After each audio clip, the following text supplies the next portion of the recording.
नमस्कार, मैं हूं दिव्या और आप देख रहे हैं आंखें न्यूज 24। आइए सबसे पहले नजर डालते हैं आज के मुख्य समाचारों पर। नमस्कार, मैं अमित और आप देख रहे हैं आंखें न्यूज 24। बिहार विधानसभा चुनाव को लेकर अलग अलग राजनीतिक पार्टियों ने तैयारियां तेज कर दी है। दरअसल बिहार विधानसभा चुनाव को लेकर अलग अलग बैठकों का दौर भी शुरू हो गया है। बता दें कि इसी क्रम में आज राजधानी पटना में महागठबंधन की अहम बैठक होने वाली है। इस बैठक में महागठबंधन की सहयोगी पार्टियां जैसे आरजेडी, कांग्रेस, वीआईपी और लेफ्ट के सभी दल शिरकत करेंगे और विधानसभा चुनाव को लेकर रणनीति पर चर्चा कर सकते हैं। दरअसल 2 दिन पहले दिल्ली में कांग्रेस के राष्ट्रीय अध्यक्ष मल्लिकार्जुन खड़गे के आवास पर हुई आरजेडी और कांग्रेस की बैठक के बाद अब पटना में होने वाली महागठबंधन की इस बैठक को काफी अहम माना जा रहा है। बताया जा रहा है कि महागठबंधन की इस बैठक में विधानसभा चुनाव के लिए सीट बंटवारे, CM face, common agenda programme समेत कई अन्य मुद्दों को लेकर चर्चा हो सकती है। वहीं सूत्रों के अनुसार महागठबंधन की इस बैठक में विधानसभा चुनाव को लेकर सामूहिक रणनीति बनाने और समन्वय समिति के गठन पर विशेष बातचीत हो सकती है। समन्वय समिति के जरिए ही चुनाव के लिए रणनीति बनाने के एजेंडे पर फोकस किया जाएगा। तो वहीं बीते कुछ दिनों से कांग्रेस और वीआईपी के इशारों में सीट की मांग पर सियासी गलियारे में छिड़ी बहस को लेकर भी इस बैठक में चर्चा होगी। वहीं इस बैठक के दौरान सीएम फेस पर सहमति बनाने की कोशिश भी की जा सकती है। दरअसल आरजेडी की ओर से तेजस्वी प्रसाद यादव को बार बार महागठबंधन का सीएम फेस बताया जा रहा है, लेकिन कांग्रेस इसको लेकर पूरी तरह से तैयार नहीं दिख रही। ऐसे में बैठक के दौरान सीएम फेस को लेकर भी कुछ तय किया जा सकता है। वहीं बिहार विधानसभा चुनाव के मद्देनजर महागठबंधन में 50-70 सीटों पर पेच और मुख्यमंत्री के चेहरे को लेकर घमासान मचता हुआ दिख रहा है। बता दें कि कांग्रेस को आरजेडी 50 सीट से ज़्यादा देने के मूड में नहीं दिख रही, तो कांग्रेस ने भी यह शर्त रख दी है कि 70 सीट में ही समझौता हो सकता है। साथ ही उप मुख्यमंत्री कांग्रेस से होगा यह पहले ही तय हो जाए, जबकि आरजेडी इसके लिए तैयार नहीं दिख रही। मामला यहीं फंस गया है। अब 17 अप्रैल यानी आज राजधानी पटना में महागठबंधन की बैठक बुलाई गई है। हालांकि पार्टी सूत्रों का दावा है कि दोनों मुद्दों को कुछ आगे पीछे होकर समाधान निकाला जा सकता है और इसके लिए बैठकों का दौर भी शुरू हो गया है। बता दें कि राजनीति के जानकारों का मानना है कि बिहार में आरजेडी अपना अपर हैंड रखने और ज़्यादा से ज़्यादा सीटों पर खुद चुनाव लड़ने की तैयारी कर चुकी है। अपने उम्मीदवारों को ग्रीन सिग्नल देने और चुनाव की तैयारी करने को भी कहा जा चुका है। बता दें कि बीते चुनावों में भी ये देखा जा चुका है कि दोनों पार्टियों के बीच रिश्ते तनावपूर्ण रहे। दोनों पार्टियां बिहार की राजनीति में अहम भूमिका में है। वहीं इस चुनाव में दोनों को उम्मीद है कि वे बेहतर परिणाम पा सकेंगे। नमस्कार, मैं अमित और आप देख रहे हैं आंखें न्यूज 24। पटना में महिलाओं की सुरक्षित यात्रा के लिए संचालित होने वाले पिंक बस का मार्ग निर्धारित कर दिया गया है। बता दें कि सभी बसें सीएनजी से चलेंगी। वहीं पिंक बसें सुबह 6 बजे से रात्रि 9 बजे तक चलेंगी। ये समय महिलाओं को सुरक्षित और सुविधाजनक यात्रा प्रदान करने के लिए निर्धारित किया गया है। ये बसें गांधी मैदान से विभिन्न मार्गों पर चलना शुरू करेगी। बता दें कि यह सेवा प्रतिदिन सुबह 7 बजे से रात के 8 बजे तक उपलब्ध रहेंगी। वहीं पहले चरण में बस को 5 मार्गों पर चलाया जाएगा, जिसमें गांधी मैदान से Danapur station, Danapur bus stand, Patna Sahib station और पटना एम्स शामिल है। बता दें कि इन मार्गों पर कॉलेज, स्कूल, अस्पताल और प्रमुख बाजारों के निकट बस का ठहराव होगा। वहीं पिंक बसों का परिचालन मुख्य रूप से 5 प्रमुख मार्गों पर होगा। बता दें कि गांधी मैदान से दानापुर स्टेशन यानी बेली रोड के माध्यम से, वहीं गांधी मैदान से पटना एम्स पटना स्टेशन के माध्यम से, वहीं गांधी मैदान से पटना साहिब स्टेशन यानी राजेंद्र नगर के माध्यम से, वहीं गांधी मैदान से दानापुर बस स्टैंड यानी एएन कॉलेज के माध्यम से, वहीं गांधी मैदान से दानापुर बस स्टैंड यानी राजापुर पुल के माध्यम से। बता दें कि इन रूटों पर कॉलेज, स्कूल, अस्पताल और मुख्य बाजारों के पास बसों का ठहराव होगा। वहीं पिंक बसों में तकनीकी सुरक्षा के विशेष इंतजाम किए जा रहे हैं। बता दें कि प्रत्येक सीट के नीचे एक पैनिक बटन लगाया जाएगा, जिससे किसी भी आपात स्थिति में दबाया जा सकता है। बता दें कि इस बटन के जरिए कंट्रोल रूम को तुरंत सूचना दी जा सकेगी। साथ ही इन बसों में जीपीएस ट्रैकिंग सिस्टम भी लगाया जाएगा, ताकि बस की गतिविधियों पर पूरी निगरानी रखी जा सके। वहीं पिंक बसों में महिलाओं की सुरक्षा को ध्यान में रखते हुए कई विशेष सुविधाएं उपलब्ध कराई जाएंगी। इनमें सीसीटीवी कैमरे, जीपीएस ट्रैकिंग सिस्टम और हर सीट के नीचे एक पैनिक बटन शामिल है। बता दें कि इन बटन का उपयोग किसी भी आपात स्थिति में मदद मांगने के लिए किया जा सकता है। वहीं मिली जानकारी के अनुसार परिचालन बिहार राजपथ परिवहन निगम द्वारा संचालित ये बसें पूरी तरह से सीएनजी युक्त होंगी और महिला ड्राइवर तथा कंडक्टर द्वारा चलाई जाएंगी।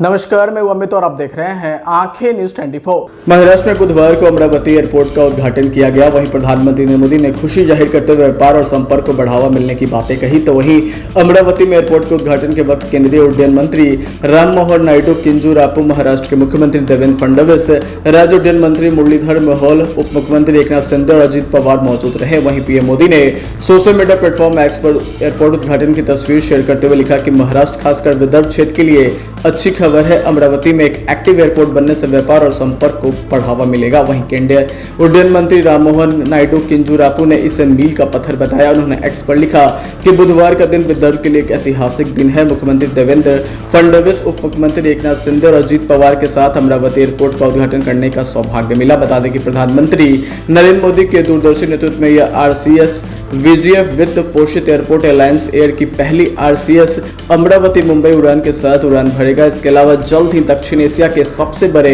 Air India flying training organisation यानी STO को एक डेमो उड़ान भी देखेगी, जो भारत के समग्र विमानन परिस्थितिकी तंत्र के लिए एक बड़ी छलांग है। बता दें कि राज्य उड्डयन मंत्री मुरलीधर मोहोल ने एयरपोर्ट के उद्घाटन पर खुशी जाहिर करते हुए एक्स पर लिखा कि एयरलाइंस एयर की पहली उड़ान सेवा मुंबई अमरावती मुंबई का शुभारंभ किया गया और एयर इंडिया के उड़ान प्रशिक्षण संगठन द्वारा एक प्रदर्शन उड़ान भी शुरू की गई। बता दें कि यह विदर्भ के विकास के लिए एक ऐतिहासिक मील का पत्थर साबित है। तो वहीं उड़ान सेवाओं के साथ साथ इस नए हवाई अड्डे से एयर इंडिया के माध्यम से एक पायलट प्रशिक्षण संस्थान भी स्थापित किया जाएगा, जो 400 करोड़ रुपए के निवेश और प्रतिवर्ष 180 पायलटों की क्षमता के साथ यह भारत का सबसे बड़ा प्रशिक्षण केंद्र होगा। समाचारों में वक्त हो चला एक छोटे से अंतराल का। पटना में कई वर्षों से शिक्षा में अहम योगदान दे रहा है Gyansthali high school Alamganj Patna city, जहां 10वीं और 12वीं की बोर्ड परीक्षाओं में 100% अंक प्राप्त कर रहे हैं बच्चे।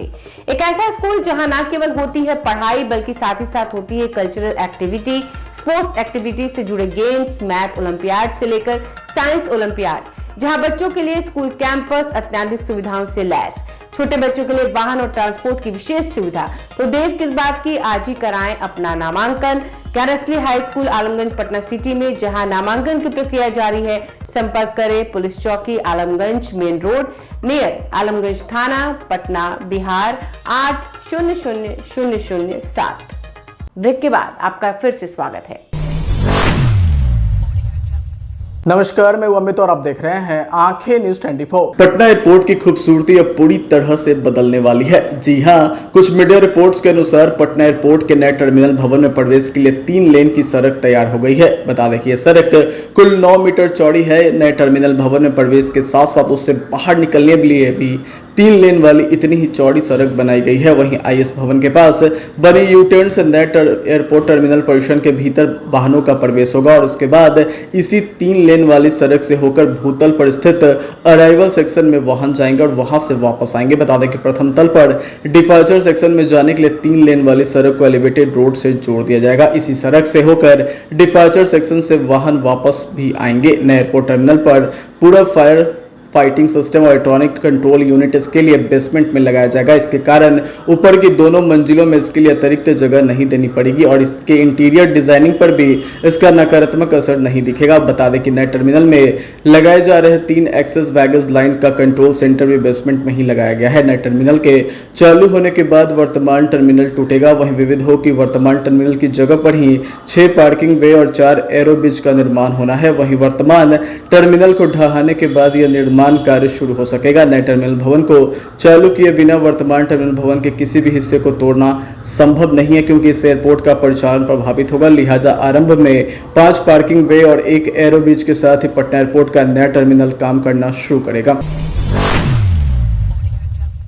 नमस्कार, मैं अमित और आप देख रहे हैं आंखें न्यूज 24। बिहार में मौसम फिर से बदल गया है। मौसम विभाग ने अगले कुछ दिनों के लिए अलर्ट जारी किया है। बता दें कि अगले 24 घंटों में राज्य के कई इलाकों में बारिश और तेज हवाओं के साथ बिजली गिरने की आशंका जताई गई है। वहीं पटना स्थित मौसम विज्ञान केंद्र की ओर से राज्य के 22 जिलों के लिए येलो अलर्ट जारी किया गया है। इस दौरान 30 से 40 किलोमीटर प्रति घंटे की रफ्तार से हवाएं चलने की संभावना जताई गई है। तो वहीं मौसम में बदलाव के कारण तापमान में भी गिरावट आई है। बता दें कि अधिकतम तापमान 34 से 36 डिग्री सेल्सियस और न्यूनतम तापमान की अगर बात करें तो 22 से 24 डिग्री सेल्सियस के बीच रहने की उम्मीद जताई गई है। बीते 48 घंटों में जमुई जिले में सबसे ज्यादा बारिश हुई है, जिससे वहां हालात ज्यादा खराब है। वहीं बंगाल की खाड़ी से आ रही नमी के कारण ऐसा हो रहा है। बता दें कि 19 अप्रैल तक आंधी, बारिश और बिजली गिरने की आशंका बनी रहेगी। पूर्वी हवा बंगाल की खाड़ी से नमी लेकर बिहार की ओर बढ़ रही है। इस वजह से प्रदेश में मौसम बदल रहा है। मौसम विभाग ने 19 अप्रैल तक आंधी, बारिश और वज्रपात की चेतावनी दे दी है। खासकर पूर्वी जिलों में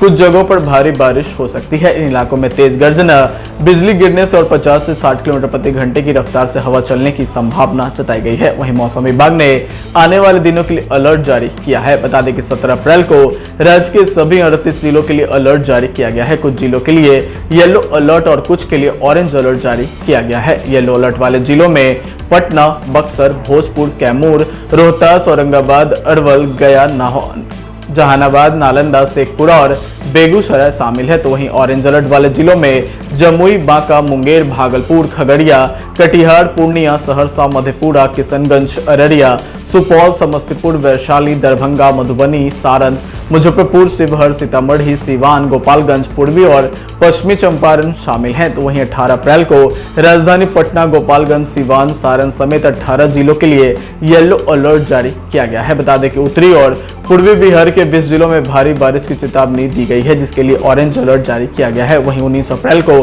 किशनगंज, अररिया, सुपौल, मधेपुरा, सहरसा, पूर्णिया, कटिहार, खगड़िया, भागलपुर, मुंगेर, बांका, जमुई, सारण, सीवान, गोपालगंज, पूर्वी और पश्चिमी चंपारण समेत 17 जिलों के लिए येलो अलर्ट जारी किया गया है। आज के लिए बस इतना ही। अगली बार हम फिर हाजिर होंगे। तब तक के लिए देखते रहिए आंखें न्यूज़ 24।